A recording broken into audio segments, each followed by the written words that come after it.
Hey guys, welcome back to more IT pro-revenge stories. In this Ripe Stories video, my entitled terrible boss really thought he could humiliate me, steal my work, cash in on it, and force me out without consequences. He even set up a big meeting to show off what he claimed was his own work, but he messed with the wrong IT guy. Let's dive right into the video. And the first one is titled, "Entitled Boss Takes Credit for My Work, Gets a Promotion, and Fires Me." So I was working in a finance company last year. One day I proposed to my manager that since I have a computer programming background, I know that for that manual job XYZ, automation can be done using some new tech and it'll reduce 500 man-hours per week. He also has some tech background, so he says it hasn't been done because it cannot be done and behaved with condescension. I, being bullheaded and with crap to prove and a CV to build, developed it on my own in my own time on my home computer and then compiled it into a binary, single executable file without code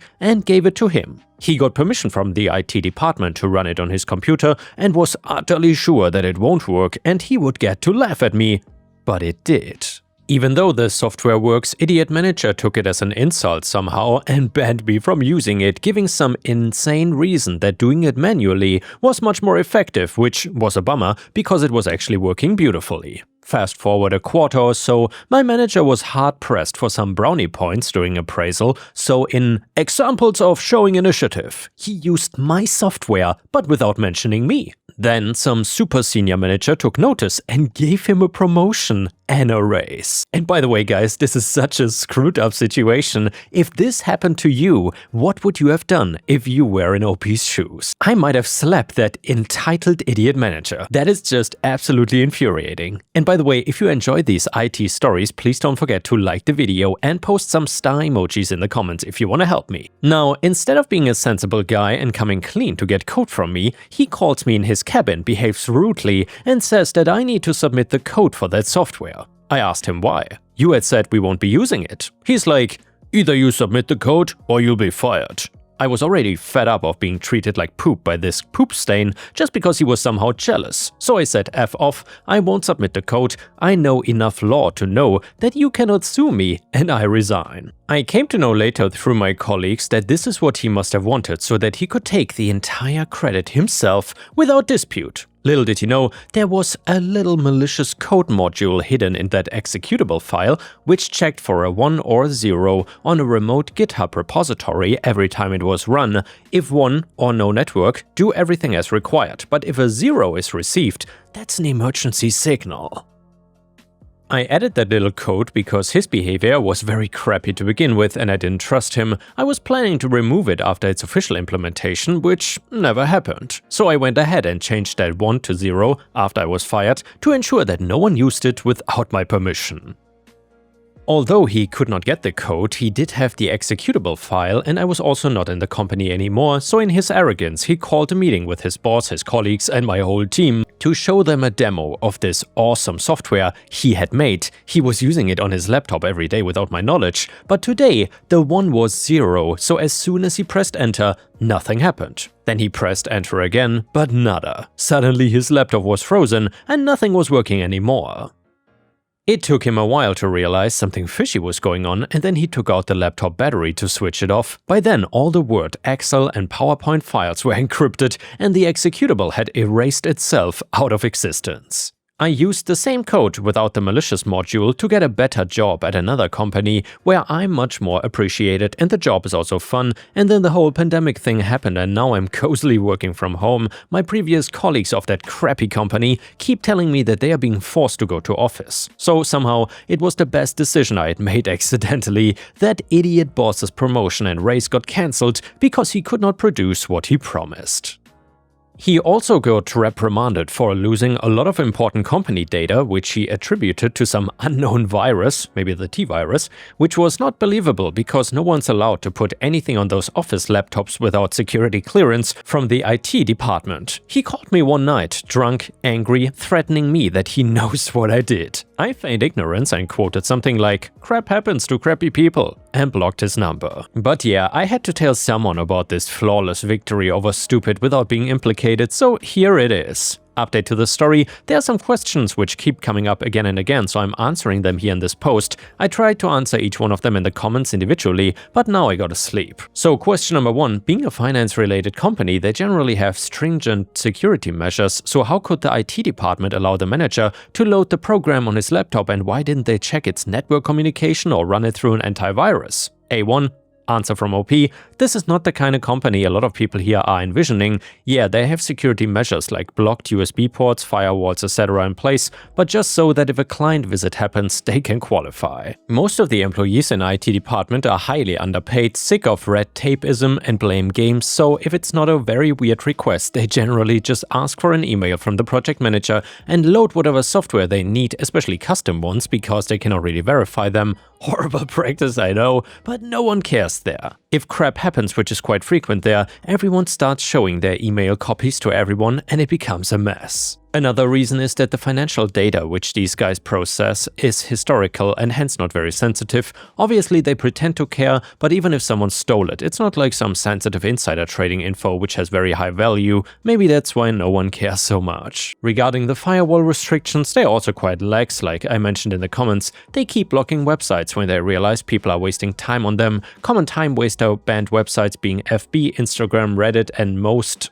corn websites, most game sites, etc. And there have been instances when people have been able to open a corn site if it's new. Once it's known, it is blocked promptly. And to be honest guys, there were a lot of questions that OP answered that were not really so interesting to read, so we will just skip to question number 8. Someone asked, why didn't you just sell the program and get rich, aka the software? And then OP answered, it is not that easy. It would have taken years of convincing, security compliance, and things I generally was not in a mood to get into. Getting a job in another company and then implementing it there was easier. I got a good package because of it. I'm building up on it so that I can start my own consulting firm in a few years when I have some senior perspective of tech plus finance. Question number 9. What was the final aftermath of the manager? And then OP responded, he was given an offer of promotion and raise contingent on implementation of the software, which never happened, so the offer got cancelled and he had to go through a lot of embarrassment. The reprimands I talked about were mostly because some client meetings got delayed due to the missing Excel and PowerPoint files that he had to make again over the next 2 weeks. I guess he must have had some versions of backups in mail. I came to know that he was able to reproduce them again eventually. Question number 10. Can it ever be traced back to you? Answer, since I manually copied the file on my manager's USB drive, then he himself went and got the approval for its installation on his laptop, saying that he was the file owner and responsible for it, and then he himself executed it, in the process encrypting and deleting only his own files. I don't come in the picture at all. Even if tomorrow he tells the truth to everyone, there's nothing that points to me. I've erased its existence from my site. All I gotta say, I don't know what the F this guy is talking about. And yeah guys, don't turn off the video just yet. The next one is another super satisfying pro-revenge story about a thieving boss getting fired. So I was a manager at a small chain grocer several years ago. It was a bad job in the bad part of town and I was working 50+ hours a week on salary, so no overtime, and I was attending college and I was tired as hell. Our store had 3 managers, the store manager Dylan, assistant store manager Jim, and third level manager, which was me. Dylan was an okay guy, sometimes a jerk, but usually easy to get along with, and a thief, couldn't prove it, and he also scheduled me to work nights like 6 days a week, and he would not budge on that. So I had to deal with the crappy lunatic customers that only come out at night, all the time. It was extremely frustrating, and it wore down greatly on my sanity. Jim was a complete moron with a room temperature IQ, did half-assed work and thought he was hot crap because he drove a motorcycle sometimes, and he was a thief. Couldn't prove it. When I would come into work in the evening after class, employees would always vent to me about how Jim was bossing them around while he sat on his fat ass all day. There was not a lot I could do except offer a listening ear and laugh and cut up with them while we finished our shifts. I was usually the only manager working in the evenings, but Jim and I had scheduled one night to work together on a project that needed both of us to be there, probably rearranging shelves or new product placement or something. We were getting ready to leave and I was gonna take my cash drawer to the back to count it. Jim asked me to wait a minute because he needed to buy some packaged/butchered meat for dinner. No problem. He came back with a 5-pound package of beef with a ridiculously low price, like $3 or something, and it had a sticker with a correct but different item description that we didn't use. I ran the cash registers a lot and was very familiar with our products. I didn't say a word and rang him up. When he walked away, I reprinted a copy of his receipt and stuck it in my pocket, and we closed up for the night.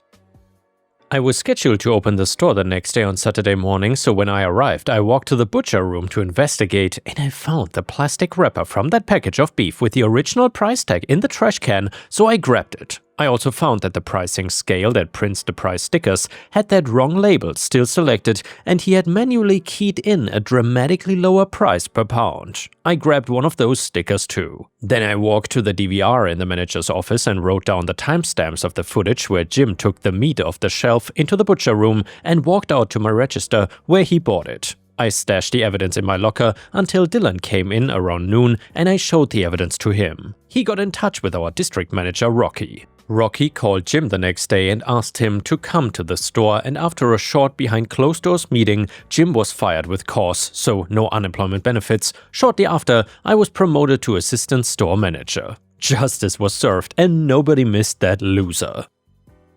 A few months later, we got a piece of mail from St. Jude's Children's Hospital, and it was a fundraiser package to collect quarters for leukemia research. I thought it was a great idea, so I had the cashiers ask for 25-cent donations to put in the little cardboard stands they sent us. After the program ended, we had collected about $250 in donations. I kept the donations in the safe, and the instructions in the fundraiser said Western Union was one way to send the donation in. That was down the road from us, so it was the easiest. Dylan took the money to Western Union, and when he returned, I asked him for a receipt, and he said he didn't get one. I was suspicious. A few weeks later, we got a letter in the mail from St. Jude's. It was a thank you letter for our generous donation of $50. Damn, what a scumbag. That bastard stole money that could have saved a child's life. I was raging inside. Roughly a year later, Dylan and I were working on another project at night. I'd finished cleaning the floors and noticed I had not seen him for a while. I was looking for him to ask if he was ready to leave, and I heard the door to the dairy cooler open. It has a loud refrigeration fans inside, so I figured he's stocking the milk or something like that. The door was only slightly open, so when I opened the door and walked in to talk to him, I saw him hovering over a shopping cart filled with groceries that he was putting into shopping bags. He was startled and started talking to me about some random thing, like how nervous and guilty people do. As he hurried out of the cooler, I acted like nothing happened, and we closed up the store and went home. Dylan was scheduled to open the store the next day. When I arrived around noon, he went home shortly after. I went to the dairy cooler, and the shopping cart is gone. I pulled the DVR footage and saw him arrive at work about an hour early and park his truck at the front door, which is unusual. Then he rolled his shopping cart out of the cooler into his truck where he loaded all the groceries. He then locked the doors, drove off, and came back when he normally would to open the store. Since all the items were in bags, you couldn't see them, so technically I couldn't prove he didn't buy them unless I watched a crap ton of footage and followed him around the store on the DVR. Hours of work, and there was a glimmer of hope though. One thing he stole was a jumbo pack of paper towels so it wouldn't fit in a bag. This particular brand of paper towels was also overpriced, so customers had not bought a single one, and there was only one pack missing from the display. I needed a little more evidence though, so I got the barcode number from those paper towels and ran a report on the computer for any transactions the entire week that contained that number, and it showed no results found. Perfect. I then printed that and wrote down the DVR timestamps. By coincidence, our area manager, Rod, he worked under Rocky, happened to show up that same day. I showed Rod the evidence, and you can guess what happened after that. Dylan didn't get his unemployment benefits either. Rocky hired someone to replace Dylan instead of promoting me, but shortly before then I had finished my degree, so I started a real career a few months later and got out of that crap hole. And the next one is titled, Am I the a-hole for not knowing a term that someone called me is racist? I, 34 male, am a consultant and was hired by a mid-sized company for a contract that requires a meeting about once a week in office. These are usually lunch meetings. Recently, after we were done eating, I was chatting with one of the team members, Jen, and I yawned. I excused myself and said something like, "Damn, I shouldn't have loaded up on carbs just now." And Jen laughed and then yawned herself. A few people noticed this, and we all had a lame little chuckle over it. Another team member in the room, Alice, says to both of us, "Damn, it looks like you two have the itis." Jen went wide-eyed, but I guess I must have looked puzzled because, well, I was. I did not know what that meant, so Alice goes at me and says, "I know you're not pretending you don't know what the itis is." I simply told her, "I'm not and I don't." Alice rolls her eyes and starts to say something, and then Jen cuts her off and says, "What's wrong with you?" Alice just walked out of the room and Jen apologized to me on Alice's behalf. Another guy, Dan, then explained that that term is rooted in racism and alludes to a stereotype of laziness associated with African Americans. Now I am even more dumbfounded because I cannot imagine what would possess Alice to say this to us. If she wanted to call us both lazy for yawning after lunch, she could have put it any number of ways. Alice and Jen are both black and I am white, which I guess does matter to the story. Anyway, Alice returns and comes at me, calling me a racist and saying that I should not be here. I did not say anything. Dan and Jen and another guy, Pete, came to my defense and told Alice that not only did I not do/say anything racist, but I barely said anything at all and that they didn't know what her problem was. She swears that she's right and I'm racist and then got close up in my face and yelled at me that it is my responsibility to be familiar with all racist terms so I can speak up if I hear one, and says that she was testing me and I failed. She said that I should have known what that meant and stood up for Jen. Alice is petite and I'm a big dude, so I felt it would be prudent to create some distance and backed away. She continued about how I'm the worst and eventually left the room again. She did not return and it was all so nuts we decided to break for the day. Days after, I got a call from the HR team telling me someone reported the incident and that they had some questions. I answered everything honestly and they said that it matched up with what they had heard and that Alice would suffer consequences. They apologized and offered me a paid out of my contract, but I really like working with them and I told them so and said if you're game to continue then so am I. They were happy and then we hung up. And well, it turns out Alice's consequences were that she was demoted/reassigned and she is saying on social media that a racist man got her kicked off her team at work. It does not make any sense, but I do feel guilty. So Reddit, am I the a-hole for this? And yeah, Ripe Stars, let me know in the comments whether you think OP was being racist here or if this was all just a super strange situation. I'm curious what you think about it. By the way, some clarifications. We are in the Northeast, I was born and raised here, but I don't know where the rest of them are from. If I had to guess, I would say Jen was raised here too, but I'm not sure. I have no idea about Alice or the rest of them. I did not go to HR. I don't even work at their company. I'm just a consultant on a shortish term contract. I'm there once a week maximum. After the day was over, I went home and didn't say anything to anyone except my own friends and family. I have not seen her social media firsthand as I don't follow Alice or any of my clients and teams. Someone showed me screenshots of her Instagram story rants from the weekend. In Alice's kind of defense, she might not mean me when she says a racist man got her kicked off her team. She could know who went to HR and be talking about that person. I was hesitant to include it in the original post for fear of being rejected and booted, but since some commenters knew or have researched and guessed, what Dan specifically pointed out when explaining the itis racist roots was that it had stemmed from N-worditis, and Jen confirmed. Update to the story, motivation mystery solved, maybe kind of. Thank you to all who commented and told me that I was not in fact being a crazy racist. It's more appreciated than I can articulate right now. And by the way, Ripe Stars, maybe it's because of me not being a native speaker, but even after all these explanations, I still have no clue what this itis part means. However, then again, maybe it's better if you don't explain it in the comments, because maybe YouTube will give me some trouble or whatever. Either way, I had an off-the-record talk with the big boss last Monday and learned that Alice generally behaves as if she's the boss of the entire team I'm working with, by the way she's not, and believed that she would/should also be in charge of this project. She was apparently stunned and subsequently furious when her boss decided to bring in a consultant, aka me, to spearhead it. He actually apologized for not apprising me of that before we commenced.